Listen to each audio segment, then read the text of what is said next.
Assalamualaikum warahmatullahi wabarakatuh wa nusalli wa nusallim ala rasulil karim wa ala alihi wa ashabihi wa atba'ihi hamalati lid-dinil qawim.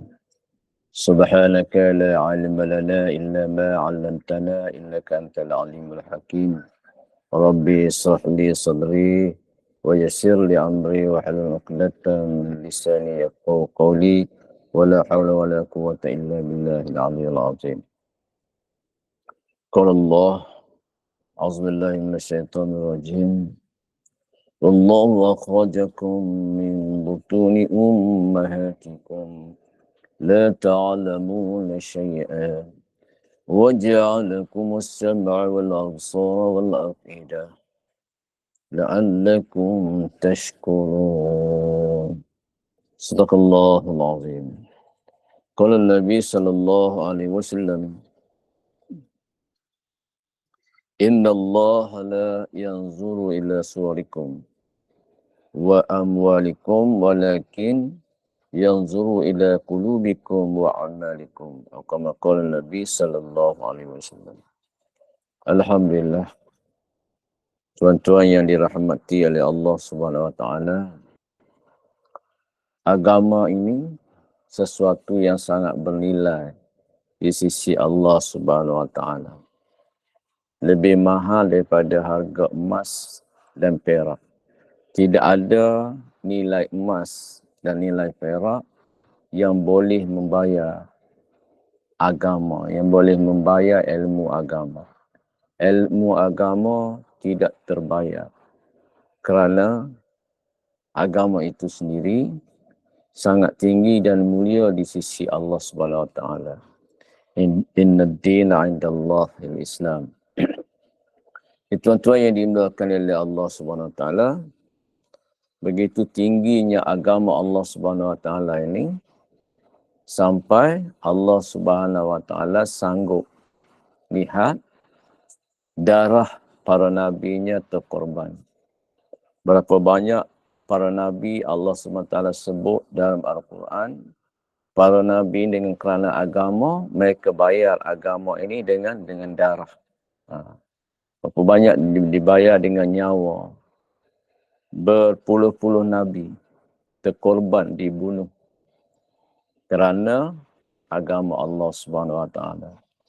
Jadi tuan-tuan yang dimuliakan oleh Allah Subhanahu Wa Taala, bila Allah Subhanahu Wa Taala bagi kita faham agama, itulah kemuncak kebaikan yang ada pada kita semasa kita berada di atas dunia ini. Allah SWT akan bagi kita kepahaman agama apabila ada kesungguhan. Agama ini perlu kesungguhan. Nabi sebut talabul ain, talab, kena ada kesungguhan. Kena ada tolak, kena ada inabah, kena ada mujahadah, kena ada riyadah dan sebagainya. Barulah ilmu itu datang kepada kita. Kita dulu tunjuk kesungguhan. Kita dulu tunjuk bahawa kita memang nakkan agama. Kita yang tenanti-nanti agama. Bukan agama datang menjemput kita. Kan?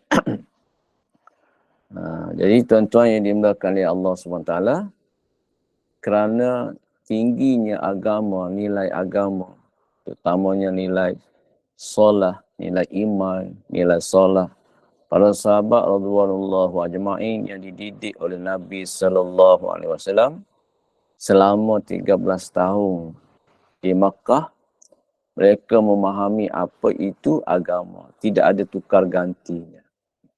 Mereka sanggup berkorban apa saja demi dapat agama, untuk bawa agama dalam kehidupan mereka. Kita lihat mereka kehilangan maruah di sisi manusia. Mereka dihina, mereka dicaci, mereka dipinggir, mereka dipulau, mereka diketepikan, mereka diseret atas bara api, mereka dijemur di atas pada pasir yang panas membakar. Mereka diikat, ada di antara mereka dibunuh. Kan, Mus'ab bin Umair, satu orang pemuda yang begitu bergaya sekali, yang begitu handsome, dan mempunyai pakaian yang beratus dirham. Atau orang pemuda yang digambarkan, kalau dia pakai air baunya sampai berjauh, dah terhidu bau harumnya air bau yang dipakai oleh Mus'ab bin Umair.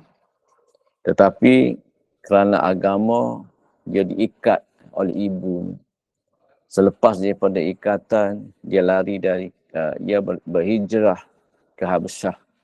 Balik daripada Habsyah dengan pakaian yang sederhana, dengan kehidupan yang amat sederhana. Dia dihantar oleh Nabi SAW ke Madinah untuk mengajak orang-orang Madinah supaya menerima agama. Jadi agama itu sangat tinggi. Kalau kita nak ambil agama dengan cara mudah, kalau kita nak ambil agama cara main-main, sampai bila pun kita tidak akan dapat hakikat agama. Yang kita dapat hanyalah fitnah agama. Agama itu sebagai satu fitnah. Satu perkara yang main-main, satu perkara yang senda gurau, satu perkara yang enteng dan sebagainya. Dan kita menganggapkan itu agama. Itu bukan agama, itu adalah fitnah agama. Tuan-tuan yang dimuliakan oleh Allah Taala, para sahabat sanggup tinggal berapa banyak pun kebun kurma mereka kerana agama. Mereka melihat agama lebih mahal daripada rimbunan kesuburan pokok-pokok kurma. Beratus ekar ladang kurma mereka tinggalkan kerana mereka lihat tidak ada satu mata benda pun yang boleh menyamai nilai agama di sisi Allah SWT. Mereka tinggal kedai-kedai mereka, kan? Seperti mana kita lihat Sayyidina Abu Bakar 4 buah kedai, 7 biji kedai.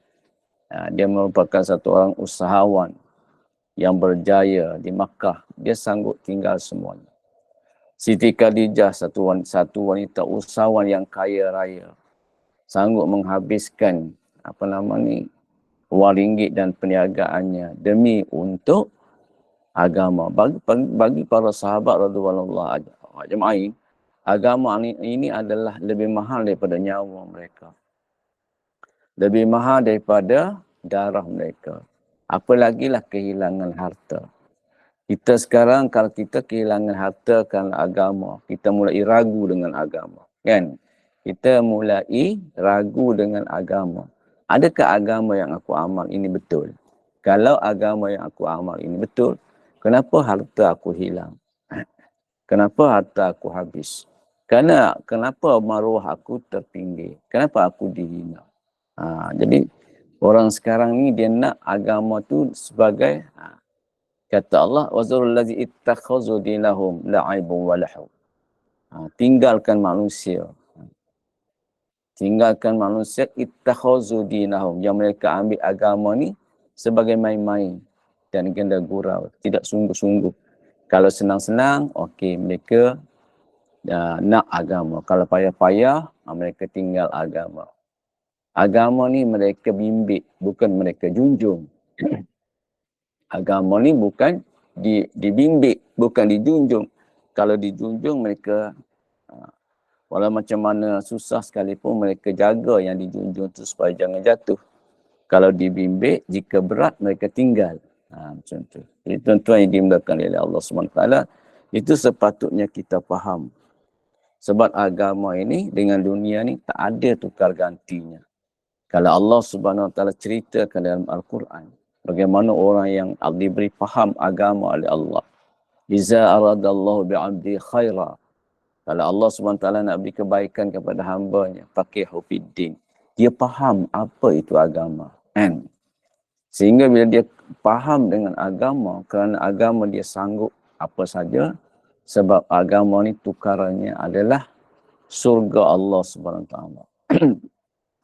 Surga ini tak boleh dibanding sedikit pun dengan mana-mana nilai harta benda di dunia ni. Tak ada satu Tak ada satu perbandingan langsung. Tak boleh dibanding. Kerana dia melampaui segala apa yang ada di dunia ini. Jika kita benar-benar yakin. Nak yakin ni, kena ada taqwa. Tidak ada taqwa, agama kita jadi main-main. Kalau hal-hal dunia kita begitu bersungguh-sungguh, kan? Kita tidak mahu sedikit pun agama berkurang. Masa saya bekerja dulu, dia selalu teliti duit gaji dia takut hilang. Dia takut ada apa kerani tu tak buat naik gaji ke, ataupun gaji yang berkurang ke. Kalau sedikit saja berkurang, kurang RM10 saja. Gaji dia ribu-ribu. Tapi kurang RM10 saja dia pergi komplain pada kerani. Kenapa duit dia kurang? Tetapi kekurangan dalam amal agama, kekurangan dalam pengetahuan agama, terutamanya ilmu tentang solat. Di 3 lapis ilmu mengenai solat, tak rasa sedih, tak rasa kecewa, kan? Lapisan awal, lapisan luar tentang solat, iaitu lapisan luar ni ialah ilmu fiqh. Lapisan batin solat, ilmu tasawuf tentang solat, kan? Lapisan isi, dia panggil hakikat solat, iaitu tauhid. Ilmu tauhid, dia berpada dengan dia belajar sekolah rendah dulu. Yang dia buat nasyid tentang sifat Allah tu, kan? Dijadikan nasyid hiburan sifat Allah tu untuk berhibur. Ada memadai. Itu pasal agama. Kalau pasal dunia tak boleh. Kalau orang mempunyai rumah yang cantik, dia tak mahu rumah dia berkurangan. Kalau perabot di rumahnya cantik, dia tak mahu berkurang pada orang. Dia tahu. Kalau berkurang pada orang, dia rasa hina. Dia rasa hidup dia itu terpinggir. Hidup dia dipandang oleh sebelah mata. Dia tak ada kedudukan di mata manusia. Dan dia buat apa saja supaya dia jangan berkurang. Setidak-tidaknya menyamai, yang sebaiknya melebihi. Jadi tuan-tuan yang dimuliakan oleh Allah SWT, inilah akhir zaman. Akhir zaman ni orang sudah tidak cinta kepada agama, kan? Sebab itulah ibadat mereka hanya lebih kurang sahaja, kan? Jika dinilaikan ibadat, tak lebih ibadat itu pada pandangan ahli hakikat, ibadat itu hanyalah sampah, kan? Yang tak layak diterima oleh Allah Subhanahu Wa Taala. Jadi tuan-tuan yang dimuliakan oleh Allah SWT, mereka hanya malu kepada manusia. Mereka tidak malu langsung kepada Allah SWT. Tengok cara berpakaian. Kalau mereka nak menghadap Allah, mereka berpakaian ala kadar saja. Tetapi jika mereka nak berjumpa dengan makhluk, mereka nak berjumpa dengan manusia, mereka berhias rapi dari hujung rambut sampai hujung kaki kerana malu kepada makhluk. Tetapi jika nak menghadap Allah, mereka tidak serapi itu. Ini tuan-tuan yang dimuliakan oleh Allah SWT, kita lihat para sahabat radhiyallahu ajma'in. Yang dicontohi oleh baginda Nabi SAW. Baginda Nabi SAW, bila menjelang tak masuk lagi, baru nak masuk waktu solat, dah berubah muka dia. Muka dia dah jadi lain. Dah jadi muka yang nampak gambar ketakutan. Tak mau diganggu lagi. Rupa takut di wajah Rasulullah itu, kata Aisyah radhiyallahu anha, dia tak bertegur sapa dengan siapa-siapa. Sebab masa tu masa kritikal. Bila dia duduk di tikar sembahyang, di sejadah, dia tak peduli lagi. Seolah-olah makhluk ni tak wujud lagi pada diri dia. Yang dia tahu dia dengan Allah. Dia begitu takut sekali dalam nak berhadapan dengan Allah. Begitulah juga para sahabat radhiyallahu ajma'in. Mereka begitu rapi sekali bila nak berjumpa dengan Allah. Tak serapi nak berjumpa dengan makhluk. Apabila hati kita jauh dengan Allah, kita hanya ala kadar saja, kan? Jadi tuan-tuan yang dikasihi oleh Allah SWT, itulah sebabnya kita duduk dalam majlis-majlis begini untuk siramkan jiwa kita supaya dia hidup. Bila jiwa kita hidup, ada perasaan takut pada Allah SWT. Ada perasaan kesungguhan terhadap ilmu, Kerana dengan ilmu lah mendekatkan diri kita dengan Allah. Tujuan ilmu ialah menghidupkan hati. Kalau hati hidup, tanda hati hidup, dia takut dengan Allah.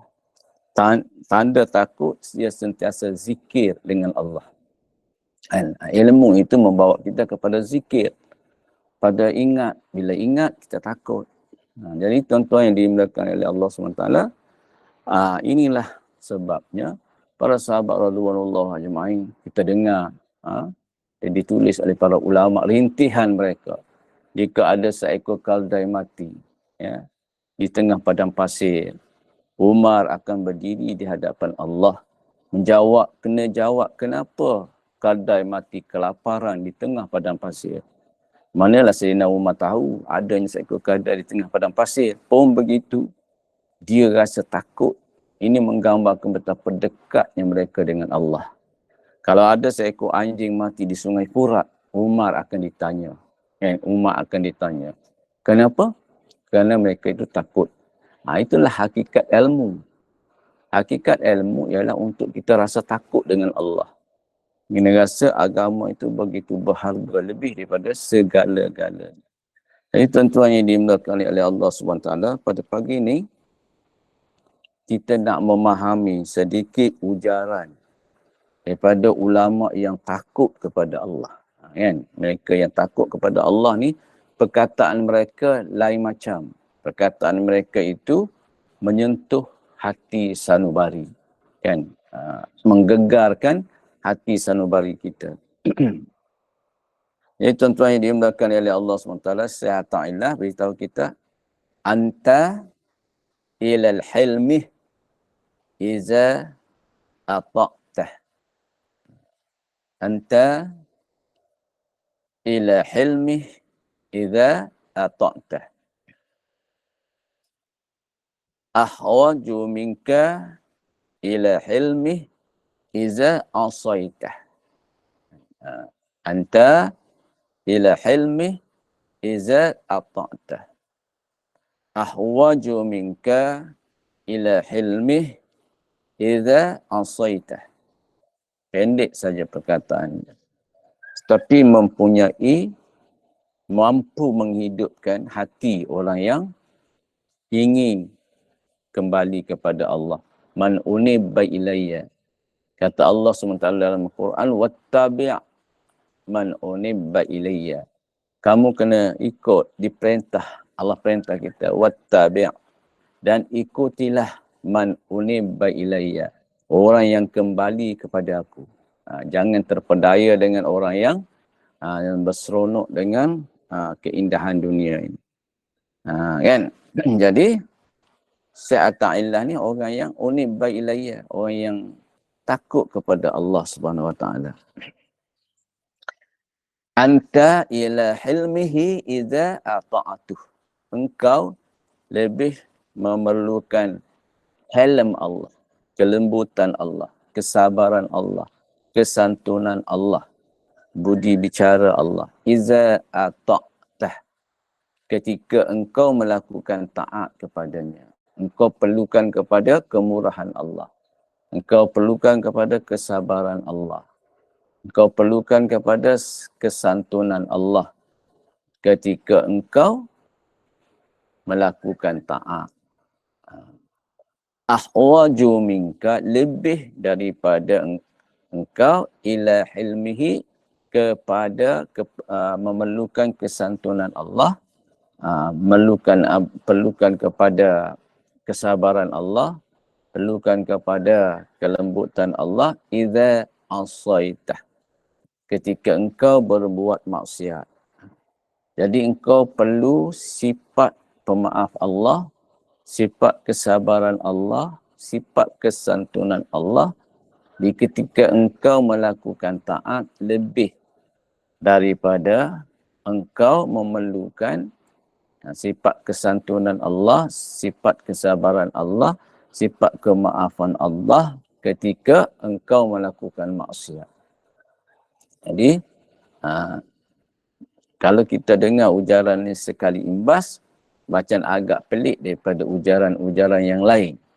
Yang orang-orang biasa bercakap, kamu perlukan kesian belas Allah, kesabaran Allah, kesantunan Allah ketika kamu berbuat maksiat. Lebih daripada kamu membuat taat.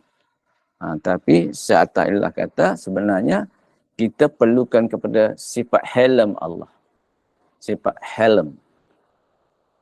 Sifat lemah lembut. Sifat budi bicara. Sifat kesantunan. Sifat kesabaran. Sifat kemaafan. Daripada Allah ketika melakukan taat. Jadi kemuliaan seorang hamba hanya ketika bersandar diri kepada Tuhannya. Dan jatuhnya seseorang hamba bila ia telah melihat dan berbangga dengan dirinya sendiri. Semasa kita melakukan ketika kita melakukan taat, kita rasa kita senang hati. Kita rasa kita suka hati kerana kita dapat taat. Oleh sebab itu kita tidak perlu lagi kepada kemaafan Allah ketika kita melakukan taat. Kita perlu kesian belas Allah, kita perlu kemaafan Allah ketika kita jatuh dalam maksiat. Itu sebenarnya kita tidak memahami dari dunia hakikat. Dalam dunia hakikat, seseorang itu melihat ketika dia melakukan taat, lebih dia perlu kemaafan daripada Allah. Kesabaran daripada Allah. Sabar Allah melihat tingkah laku kita dalam taat. Kerana taat kita itu terlalu sangat lemah. Kerana dalam taat tu banyaknya unsur-unsur bersandar kepada diri.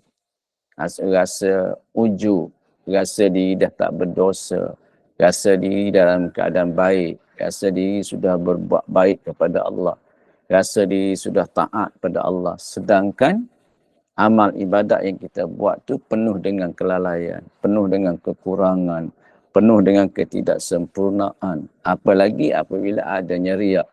Itu ada rasa untuk melihat diri kita sudah baik. Apalagi kalau ada ujub. Ujub ni rasa diri sudah terlepas daripada dosa.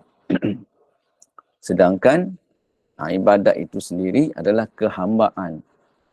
Kehambaan yang tulus-mulus kepada Allah SWT, sedikit pun tak bersandar kepada diri. Rasa diri ini sudah jadi baik, dapat taat. Kita buat amal ibadat dengan tenaga kita, dengan kekuatan kita, dengan kemahuan kita dan sebagainya.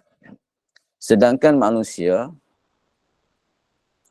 ketika berbuat taat merasa dirinya sudah baik, lalu berbangga dengan amal perbuatannya itu. Kemudian menghina pada orang lain. Ya. Kita rasa kita baik, jadi orang yang tak buat amal tu kita rasa tak baik. Dia hina, dia belum lagi taubat. Orang yang berdosa tak seperti kita buat amal ibadat. Padahal amal perbuatannya itu jika diselidiki, ya, jika dikoreksi, jika diselidiki, jika dikaji, jika dimuhasabah, dalam hal keikhlasan beramal, tidak mungkin amal itu diterima. Sebab jauhnya nak capai hakikat ikhlas. Hakikat ikhlas ni kita tak nampak diri kita dalam buat amal. Yang kita nampak semuanya tu taufik daripada Allah. Kita nampak itu adalah pemberian Allah. Kita nampak itu adalah rahmat Allah kepada kita. Tapi kita nampak kita bukan nampak Allah. Kan?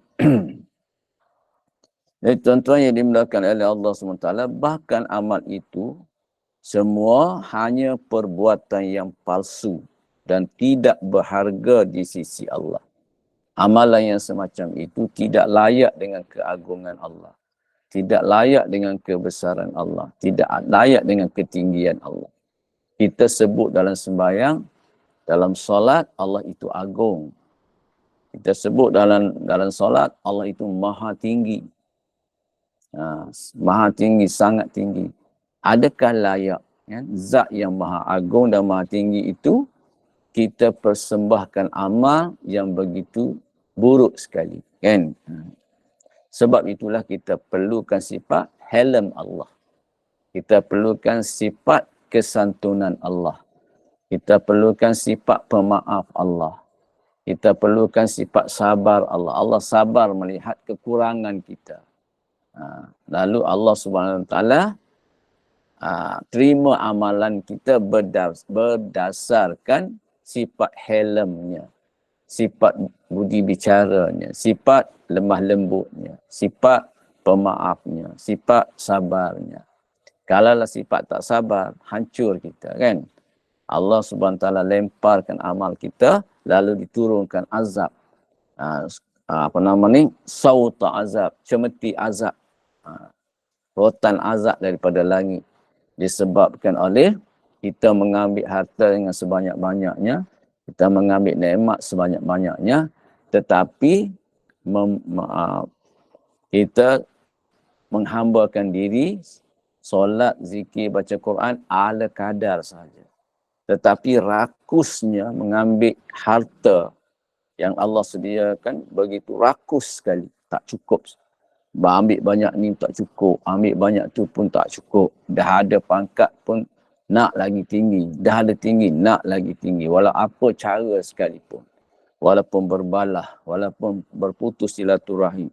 Walaupun mengumpat antara satu sama lain. Walaupun menjatuh antara satu sama lain. Tak peduli. Asalkan dapat yang dikehendaki. Kan itu kalau hal ambil nikmat Allah. Tetapi dalam hal mengabdi diri pada Allah, sangat sembrono. Jadi tuan-tuan yang dimuliakan oleh Allah Subhanahu Wa Taala, padahal amal perbuatannya itu jika dikoreksi dalam hal keikhlasan. Ini saya buat ulasan berdasarkan kepada catatan dalam buku Kitab Hikam Abah Risi ini, dalam ujaran yang 143 pagi ini. Di bawah tu dia ada huraian, di bawah ujaran tu ada huraian. Padahal amal perbuatannya itu jika dikoreksi dalam hal keikhlasannya tidak mungkin akan diterima, kan? Kalau tak ada buku, dia rasa macam benda tu datang daripada saya. Tak ada, ini datang daripada buku. Cuma saya menjelaskan berdasarkan kemampuan saya. Padahal amal perbuatannya itu jika dikoreksi, jika dihalusi, jika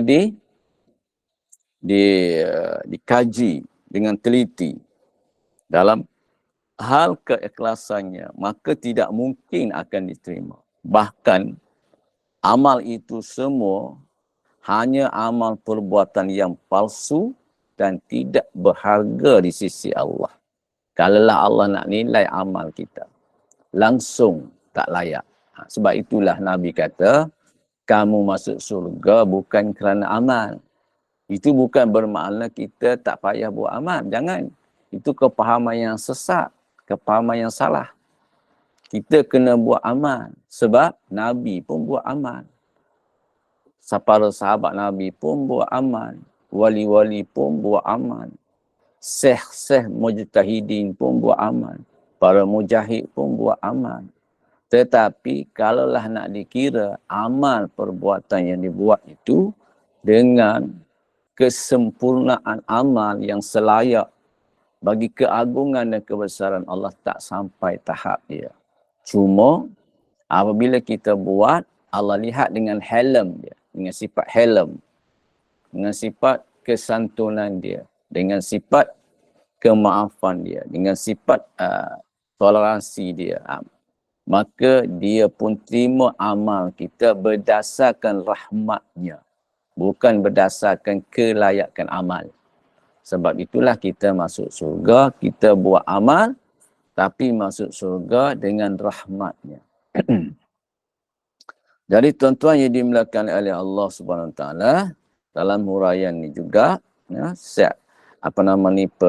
pengulas kitab ni kata, Allah telah menurunkan wahyu kepada seorang Nabi. beritahukan kepada hamba-hambaku yang siddiqin, iaitu yang benar, hamba-hambaku yang benar, yang tulus, yang siddiq, yang sungguh-sungguh beribadat kepadaku. Janganlah kamu tertipu oleh kesombongan dengan amal perbuatanmu. Kerana apabila aku menegakkan benar-benar keadilanku, pasti aku akan menyeksa mereka dan tidak bukan satu kezaliman terhadap mereka. Allah seksa jika Allah nak tegakkan keadilan. Sebab itulah kita jangan minta tukaran kan ujaran-ujaran yang lepas. Kita jangan berjual beli dengan Allah amal kita. Maknanya kita buat amal ni kita nak tukar supaya Allah bagi itu, bagi ini. Di dunia ni kita nak suruh Allah coverkan amal kita tu. Dengan kita solat, maka Allah kena naik pangkat kita. Bila kita solat, zikir, duduk majlis ilmu supaya perniagaan kita maju. Kan? Bila kita zikir, solat, duha dan sebagainya, supaya kedudukan kita jadi mulia di sisi masyarakat. Ini sangat biadab dalam pandangan tasawuf. Kan apalagi lah kalau kita nak minta surga, nak tukarkan dengan surga. Dan kita nak jauhkan kita daripada neraka. Oh, itu sangat jauh. Yang kita minta surga bukan nak ditukarkan dengan amal, tetapi dengan rahmat Allah. Dengan sifat kesantunan Allah. Dengan sifat kemaafan Allah. Ataupun yang pagi ini kita kenal dengan sifat Hilm. Kita bubuh nama Halim kan. Hilm ni dengan kemurahan Allah.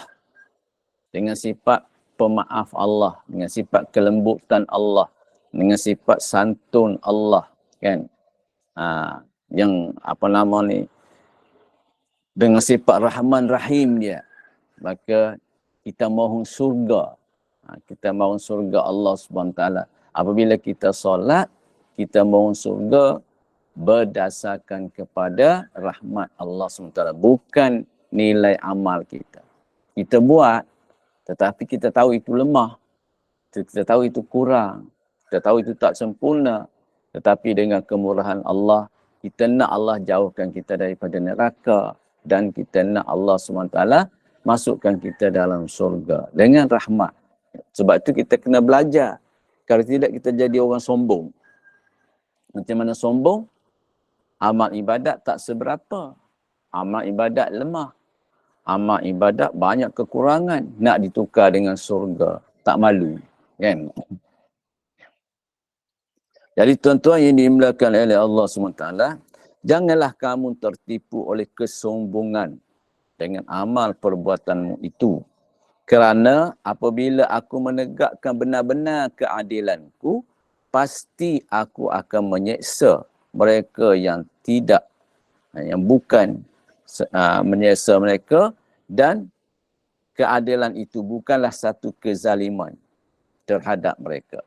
Bila Allah SWT menegakkan keadilan, maka Allah seksa kita, itu bukan satu kezaliman. Sebab kita ambil nikmat yang begitu banyak, kita ambil pemberian Allah begitu banyak, kita balas dengan ala kadar, dan bila Allah menyeksa kita, itu bukan satu kezaliman. Itu adalah satu keadilan. Dan dikatakan kepada hamba-hamba, dan katakan kepada hamba-hambaku yang telah berbuat dosa, janganlah kamu berputus harap daripada rahmatku. Sebab tidak ada satu dosa yang tidak aku ampunkan. Jadi sebab itulah apabila kita terbuat dosa, kita mengharapkan juga sifat Hilm. Sifat Hilm Allah ketika kita buat dosa jelas. Sebab kita mengaku kita bersalah. Kita mengaku kita melanggar perintah. Kita mengaku kita biadab. Itu jelas. Kita perlukan helm Allah, tetapi dalam taat kita tidak terasa. Sebab kita ditipu oleh ananiah kita. Ditipu oleh ujub kita, kan? Sebab itulah helm Allah lebih kita perlu ketika kita buat taat berbanding dengan kita buat maksiat. Kata Abu Yazid Bustami, satu orang wali yang masyhur, taubat kerana berbuat maksiat itu cukup hanya sekali. Sedangkan taubat setelah berbuat taat harus berseribu kali. Dia kata taubat untuk buat maksiat ni cukup sekali. Selepas kita buat dosa, buat maksiat, kita taubat. Cukup. Tetapi dalam amal berkali-kali. Kerana apa? Banyak sekali dalam amal itu kekurangan-kekurangan.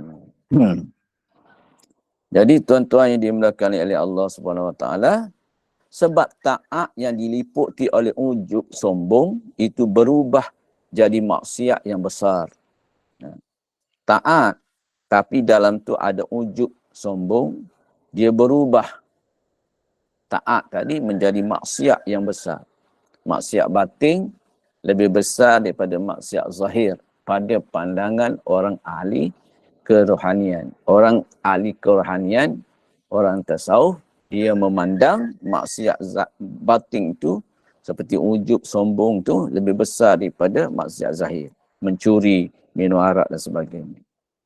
Dan orang yang tidak akan menyedari dan tidak akan menyedarinya. Sebagaimana terjadi jatuhnya iblis daripada singgasana kehormatannya. Sebab dia tidak rasa dia buat maksiat. Tu 10,000 tahun buat ibadat langit pertama. 10,000 tahun di langit yang kedua. Dan dia tak terasa bahawa dia itu melanggar perintah Allah. Sentiasa taat. Tetapi dalam tu ada satu maksiat besar. Dalam ketaatan iblis ada satu maksiat besar. Iaitu ujub. Jadi ujaran yang ke-144. As-satru ala kismain. As-satru ala kismain. Satrun anil ma'asiyah wa satrun fiha. Fal-ammatu yatlubuna minallahi ta'ala satra fiha khasiyata sukuti martabatihim indal khalq. Sangat tu ayat dia. Wal khassah yatlubuna minallah satra anha khasiyata sukutihim min nazaril malikil haqq. Dia kata lebih kurang Yasa Ta'ala kata satrun ala kismi. Penutupan Allah itu ada dua bahagian. Ada dua bahagian penutupan Allah. Satrun anil ma'asiyah wa satrun fiha. Iaitu Allah Subhanahu Wa Taala tutup daripada ketika maksiat dan satu lagi tutupan dalam maksiat. Ketika maksiat dan juga dalam maksiat. Fal ammah bagi orang awam, orang kebanyakan, yatlubuna minallahi ta'ala satrun fiha. Mereka menuntut, mereka berkehendak, mereka berkeinginan Allah tutup padanya maksiat kerana khasyata sukuti martabatihim inda khaq, supaya tidak jatuh martabat mereka di sisi makhluk. Mereka minta Allah tutup maksiat mereka kerana mereka malu, takut martabat mereka, kedudukan mereka jatuh hina pada pandangan makhluk, pada pandangan masyarakat, pada pandangan manusia. Wal khassah, sedangkan orang khusus, yatlubuna minallah satra anhu khasyata sukutihim min nazaril malikil haq. Mereka ni nak Allah tutup mereka, tutupkan maksiat mereka kerana mereka takut dengan maksiat tu jatuhlah kedudukan mereka daripada pandangan Allah Subhanahu Wa Taala. Al-Malikil Haq, raja yang hak, iaitu Allah Subhanahu Wa Taala. Jadi ada dua jenis tutupan.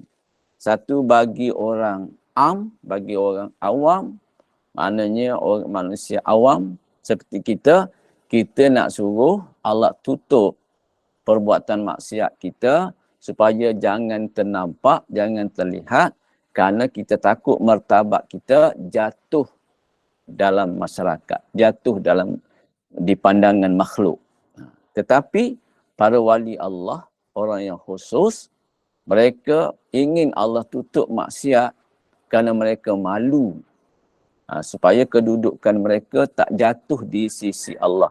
Mereka malu kepada Allah. Mereka takut kedudukan mereka jatuh daripada soleh jatuh kepada fasik, daripada mukmin jatuh daripada zindik, daripada Islam jatuh kepada kafir, kan? Takut macam tu. Mereka ni malu pada Allah, sedangkan orang awam dia malu kepada makhluk. Mereka nak Allah tutup maksiat mereka supaya mereka tidak terhina pada pandangan makhluk. Sedangkan orang khusus, mereka tak mau minta Allah jauhkan mereka maksiat. Minta Allah tutup segala maksiat supaya mereka tak dapat berbuat maksiat kerana mereka malu dipandang Allah. Kan?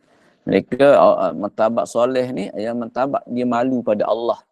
Kalau martabat Islam minan nas, Islam pada pandangan manusia, mereka bukan takut dengan Allah, bukan mereka malu dengan Allah, tapi mereka malu kepada manusia. Mereka nak jaga kedudukan mereka di mata manusia.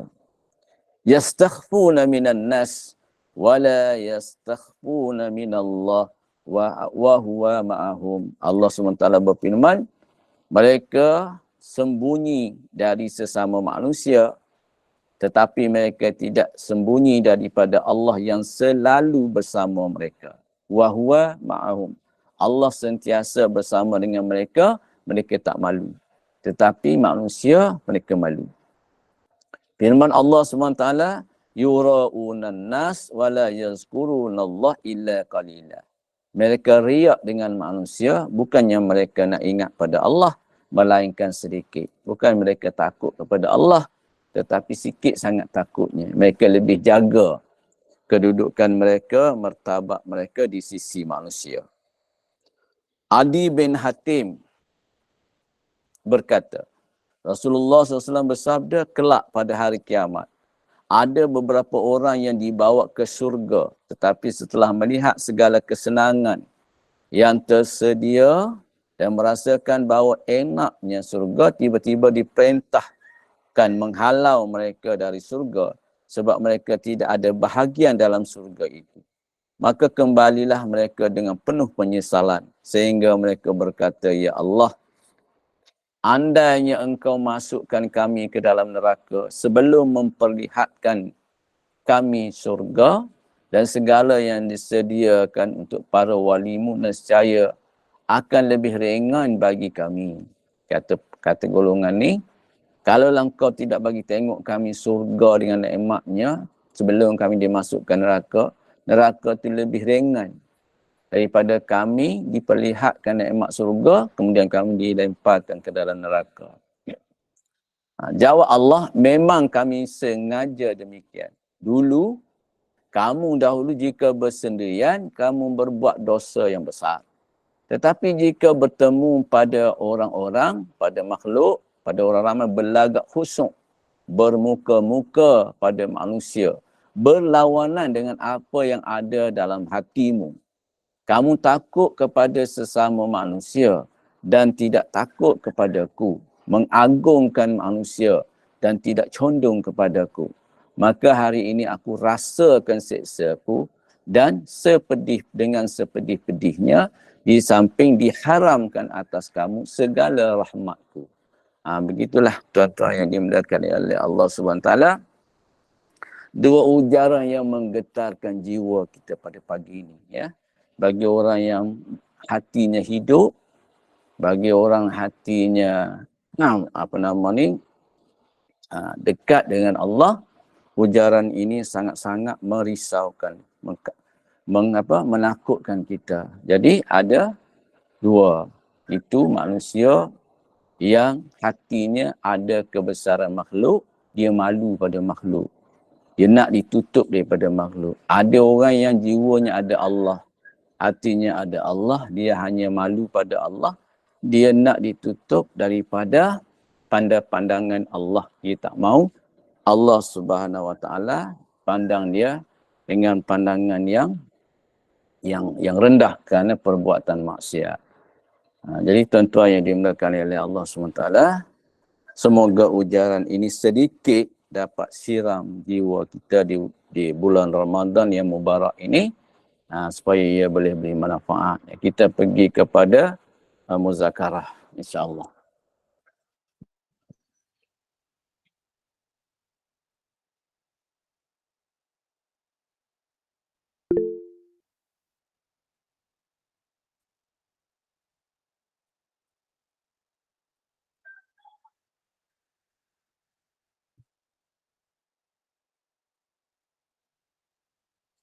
Ada tak?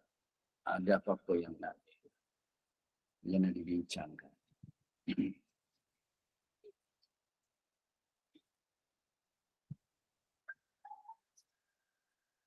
Ya, kalau dah semuanya dah faham ataupun dah boleh kita berhenti awal gitu je lah kan. Kalau ada apa-apa nak dibincangkan, bolehlah kita bincang.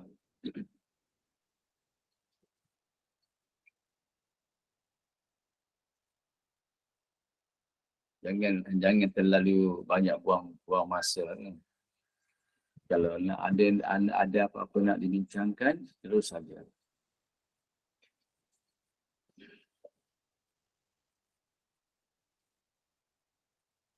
Assalamualaikum Ustaz. Ya, waalaikumsalam warahmatullahi wabarakatuh. Alhamdulillah ketemu dalam bulan Ramadan ni. Ya. Tadinya kita kata Ustaz tadi, kita mengharapkan surga yang begitu besar, surga yang begitu indah, tapi amalan kita sangat sedikit, salat kita enggak khusyuk.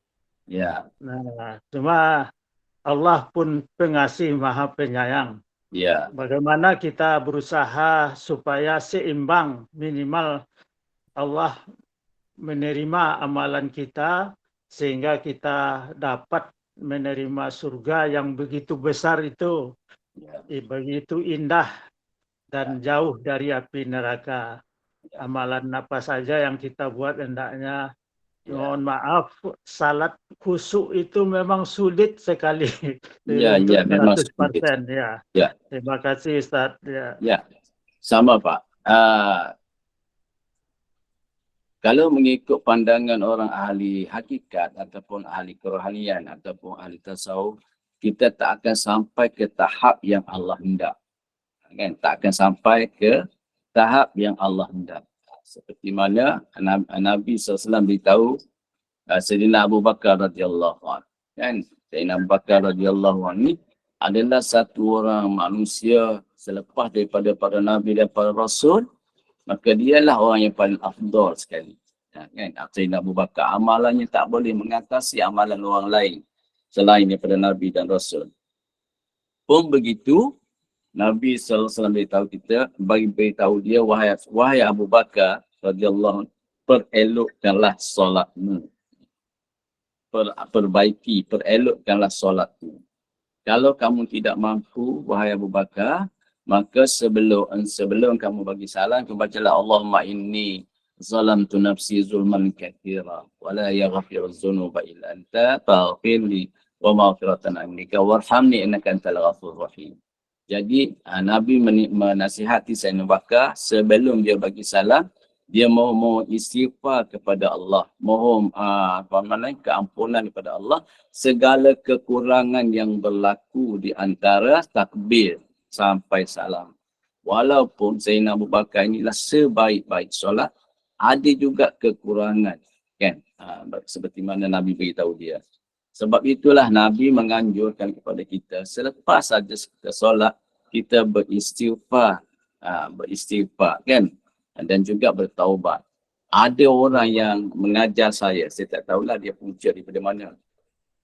Dia kata istighfar tu 7 kali. Pertama istighfar untuk mata, istighfar untuk telinga, istighfar untuk lidah. Tapi kita tahu rata-ratanya beristighfar 3 kali kan. Jadi itulah istighfar tu, kita kena menghayati istighfar selepas kita buat amal. Begitu juga selepas kita zikir, selepas kita selawat, lazimkan kita habis dengan istighfar. Kan? Itulah sahaja yang boleh menampung amal kita yang kurang. Kita minta kesian belas Allah SWT. Dan surga itu di atas tingkat kerahmatan Allah kepada kita. Luas ataupun ada orang yang boleh surga yang sangat luas di atas amalnya yang banyak, dan semua amal itu diterima disebabkan sifat dia yang sifat satu orang beramal tu, dia rasa amal dia yang tak buat baik. Dia kata, wahai Allah, aku tak mampu nak buat sebaik mungkin sebagaimana layaknya kamu sebagai seorang raja segala raja. Aku tak mampu, tetapi kasihanlah aku sebab aku telah berusaha. Aku telah berusaha mengabdi diri padamu tengah malam.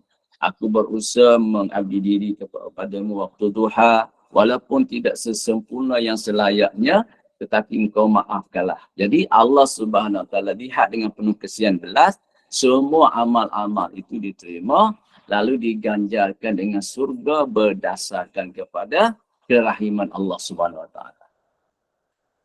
Ya, terima kasih Ustadz ya, dengan membaca istighfar, mudah-mudahan Allah menerima amalan kita ya. Ya.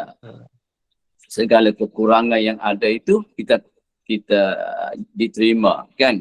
Macam kita, katakanlah kita orang miskin kan, nak berjumpa dengan raja. Kalau di Indonesia dia tak ada raja, dia ada presiden kan. Kita sini ada raja, ada agung. Jadi kalau kita nak jumpa dengan agung tu, kita memang dah sebulan tu dah bersiap rapi dah. Pergi tempah pakaiannya, pergi tempah baju Melayunya, samping yang harga mahal.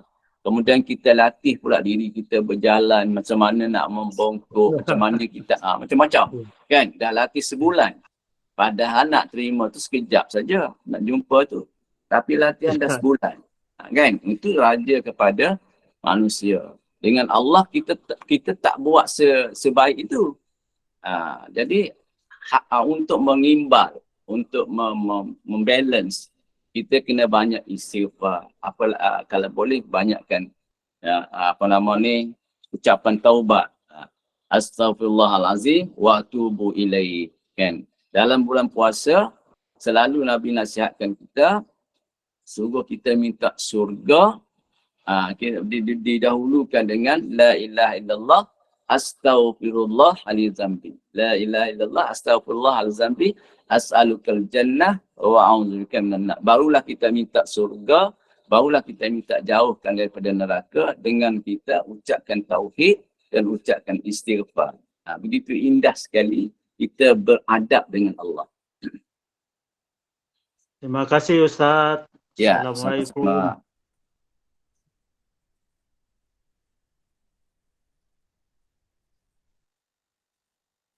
Okay. Ada lagi tak? Assalamualaikum Ustaz, boleh saya tanya? Ya. Ustaz, apa yang saya faham pagi ni kita sebenarnya belajar daripada orang hakikat yang pandangan dia begitu ketat berbeza dengan orang syariah ni, sebab pada peringkat saya ni syariat kita selalu mohon rahmat, sifat, belas kasihan Allah sebab kita sedar kita ahli maksiat. Namun dari sudut hakikat amal tu, kita sebenarnya makin perlukan sifat rahmat, pemaaf Allah, sabar Allah, halam Allah tu bila kita makin berbuat taat. Semata-mata untuk memanglah zahirnya kita nampak taat, solat dan rutin yang baik. Hakikatnya penuh dengan rasa ujub, takjub, ananiyah semua tu. So basically itu tujuan how to say apa yang nak disampaikan pagi ni kan Ustaz, supaya sebenarnya ujaran ni lebih cenderung kepada orang-orang yang already ataupun sudah beramal, sedia beramal, tapi macam mana nak capai kesempurnaan amal dengan menjaga hati. So basically dalam masa yang sama, sebab memang susah nak capai peringkat tinggi ni lah, tetapi sebagai kadang-kadang bila kita buat maksiat, of course kita makin perlukan sifat rahmat Allah tu.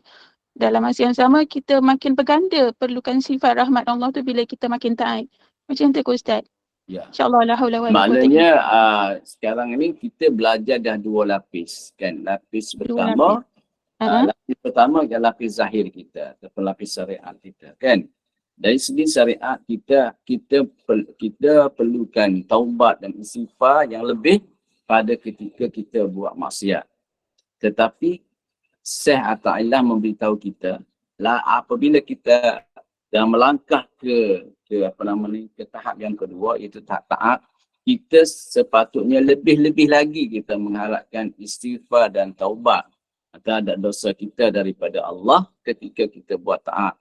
Kerana kita sering tidak sedar apabila kita buat taat adanya najis batin seperti ujub, riak, sombong dan sebagainya yang kita tidak sedar kan, dan benda itu sangat berbahaya berbanding dengan yang zahir kan.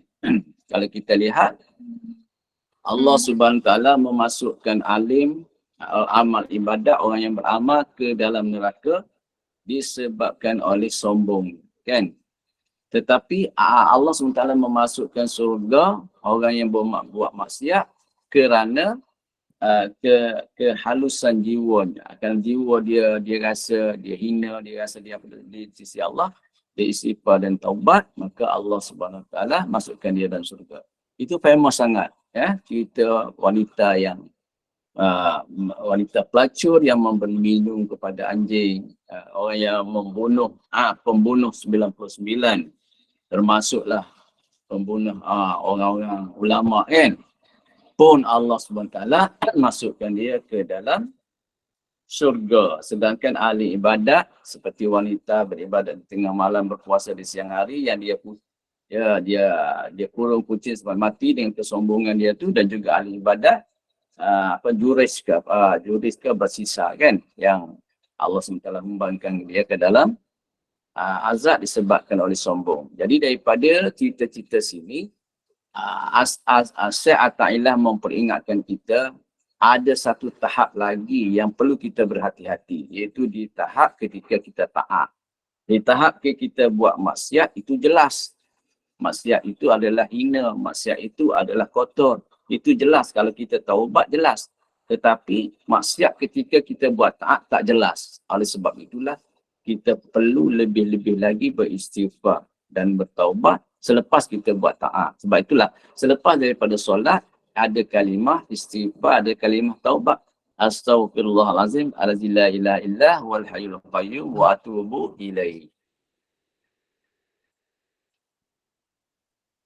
Maksudnya di sini bila kita lebih taat, kita takut keikhlasan kita tu terjejas kan Ustaz? Ya. Okay. Ya. Maknanya inilah ilmu panggil ilmu tasawuf. Ilmu tasawuf inilah ilmu yang menuju kepada tahap yang kedua. Ilmu syariat ni dia tahap pertama. Kalau kita boleh buat andaian, ini peringkat primary school, ini peringkat secondary school. Jadi peringkat primary school dia ada tahap-tahap dia. Secondary school begini pula. Begitulah tahap syariat, kita perlukan istighfar dan taubat untuk maksiat. Peringkat syariat, peringkat hakikat, kita perlu istighfar dan taubat sebab amal kita dimasuki oleh ananiah, ujub, riak dan sebagainya. Maksudnya Ustaz, dalam peringkat tinggi ni, fadilah amal tu kira dia dah major lah, dia tak cenderung ke arah tu lagi Ustaz. Dia tak kira-kira kalau buat ni dia tak dapat ni, kalau dia buat tu dapat ni. Itu kata Imam Al-Ghazali, fadail amal itu macam untuk merangsang kita supaya masuk ke dalam tahap yang kedua, itu tahap amal taat. Fadail amal itu macam memberi motivasi lah. Ada yang membuat ibarat apa nama ni, syariat ni, tayar basikal depan. Yang fadail tu tayar basikal belakang. Maknanya di belakang tu ada pengayuh. Basikal depan tu ada handle. Jadi maknanya nak betulkan basikal dengan handle tayar depan. Maknanya nak betulkan amal kita dengan fiqh. Tapi nak menggerakkan amal kita ialah dengan tasawuf, dengan fadail, dengan penggayuh. Bila kita kayuh, maka basikal tu bergerak. Bila bergerak, kita betulkan handle kita. Barulah amal tu menuju kepada tempat. Satu lagi ialah dia jelas tempat tuju. Kalau nak pergi Kota Baru, biar jelas Kota Baru. Kalau nak pergi Kuala Lumpur, biar jelas Kuala Lumpur. Maknanya amal kita itu biar jelas untuk mendapat keredaan Allah. Di celah-celah itulah, di dalam perjalanan itulah berlaku. Berlaku apa? Berlaku kita menulis sana, menulis sini, terpedaya sana, terpedaya sini. Itulah yang Syekh Atta'illah memperingatkan kita. Ya, it's okay lah kalau kita, contoh bulan puasa ni kita buat baik tu, baca fadilah amal apa kita dapat bila buat tu. So it's okay Ustaz, ya tak menjejaskan ni Ustaz ya. Jadi itu takut sangat nak. penting. Kalau Baik. pada saya, jangan tinggal fadail amal tu. Baik, terima kasih. InsyaAllah, terima kasih Ustaz. Assalamualaikum warahmatullahi wabarakatuh. Ya, Assalamualaikum warahmatullahi wabarakatuh. Ya, ada lagi tak?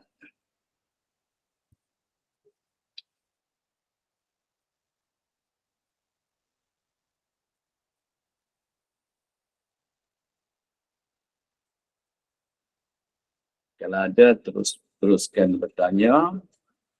Kalau tidak ada, saya tidak mahu masa tu berlalu begitu saja. Sebab bulan puasa terutamanya kita nak buat perkara-perkara lain pula, kan? Supaya kita dapat guna masa yang betul sampai pukul 8. Kalau ada yang nak tanya ataupun nak bagi pandangan ke apa, kita terus saja bagi supaya masa kita betul-betul fix, kan? Jangan pula lepas dah pukul 8, Allah, kenapa aku tak tanya? Kenapa aku tak beritahu? Kenapa aku tak bincang?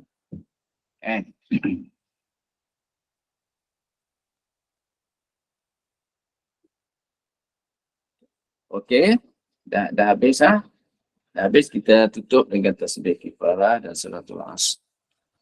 Subhanallah wa bihamdihi, subhanakallahumma wa bihamdika, asyhadu an la ilaha illa anta, astaghfiruka wa atubu ilaik. Subhana rabbika rabbil izzati amma yasifun wa salamun alal mursalin walhamdulillahi rabbil alamin. Rabbana zalamna anfusana wa in lam taghfir lana wa tarhamna lakunanna minal khasirin.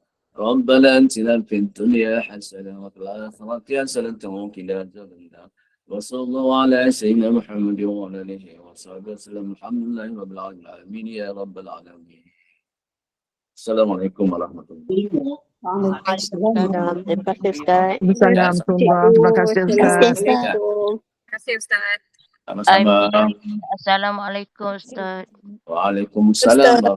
Assalamualaikum warahmatullahi. Waalaikumsalam warahmatullahi. Alhamdulillah. Terima kasih Ustaz. Okay. Assalamualaikum warahmatullahi.